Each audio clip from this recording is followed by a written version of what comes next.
And if you are an Apple fan, tonight is important for you. The new iPhone is being unveiled later, iPhone 14. Now, the rumor mills have been buzzing. Every tech reporter has a different take on what the new model will have or could have. Maybe a faster processor, a better camera, or maybe a new design. Let me start with what we know. The new iPhone will reportedly have upgraded chips. The A16 Bionic chip for Pro and Pro Max and the A15 Bionic chip for the Max. The camera is also better.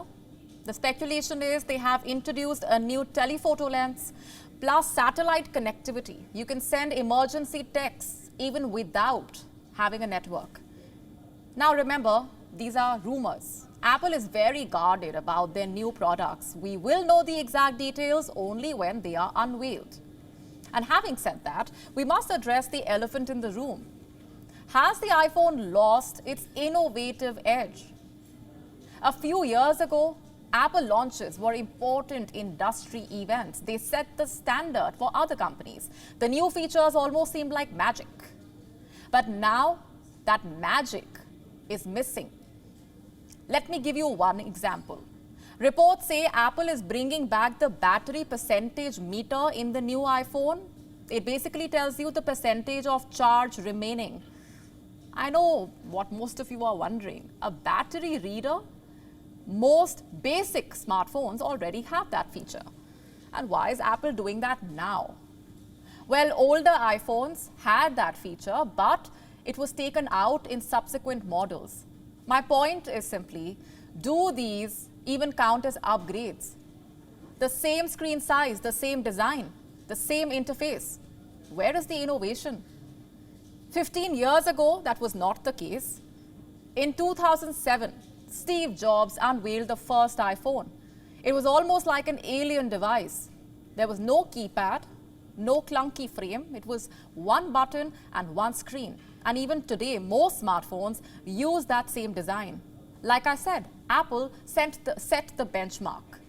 Even phone cameras. Do you remember phone cameras from the late 2000s? You could barely see anything on the screen. Apple changed that as well.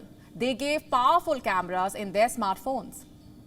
But recently, things have stagnated. The model numbers keep changing, the price keeps increasing, but you are not exactly getting anything extra on your phone. But the question is why? Is Apple going through a rough patch? Well, far from it. Apple is among the most successful companies in the world.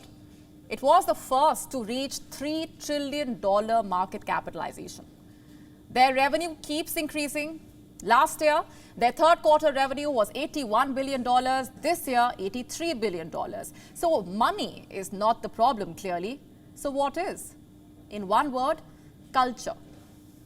Under Steve Jobs, Apple was not just a tech company, it was an innovation company. But today's Apple has changed. It is not focused on enchanting the customer, it is focused on retaining the customer. That is the key to Apple's strategy. If they want to sell more iPhones, customers must upgrade. Loyalty is key to their success. And to achieve that, Apple has done some shady stuff. Multiple countries have fined Apple for slowing down their iPhones. The idea here is simple. If the phone slows down, people will be forced to upgrade, which means more sales for Apple. It is a shrewd business tactic, but unfortunately for Apple, it's also illegal.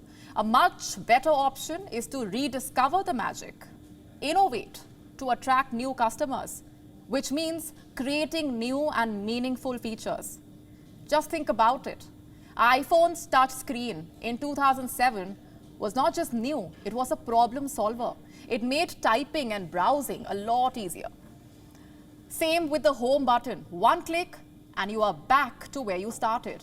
That is the idea of innovation, not just a new feature, but a feature that solves a problem. And when was the last time Apple did that? Yes, the phones are faster, the cameras could be better, but other companies are doing that as well. There is nothing unique about a faster processor. And Apple is not the first company to go through this phase. The lack of innovation has killed many brands. BlackBerry and Nokia come to mind. To avoid that, Apple must take a crucial decision. Do they want to sell status symbols or do they want to solve problems?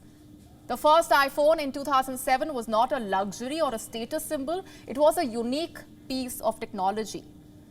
And maybe Apple needs to channel that innovative spirit.